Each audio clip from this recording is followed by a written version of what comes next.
Welcome back. In today's quick guide, I'll show you exactly how to access your friend's username on Telegram using the latest version of the app. Whether you want to share it with someone or simply copy it for later, this process is super simple and only takes a few seconds. Let's get started. First, open the Telegram app on your device. Make sure you're logged into your account and on the main screen where you can see all your chats.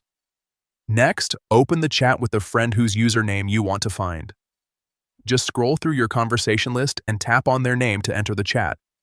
Once you're inside the chat, look at the top of your screen. You'll see your friend's name displayed there. Tap on their name, and this will open their profile page. Now, on the profile screen, you'll see various details about your friend. Look toward the center of the screen, where their username is displayed. It usually starts with the @ symbol.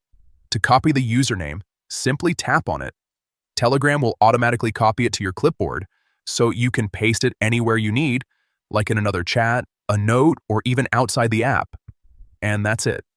That's how you quickly access and copy a friend's username on Telegram.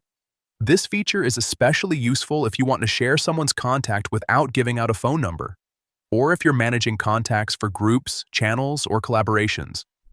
If this helped you, make sure to check out more quick Telegram tips on the channel to stay updated with the latest features and tricks.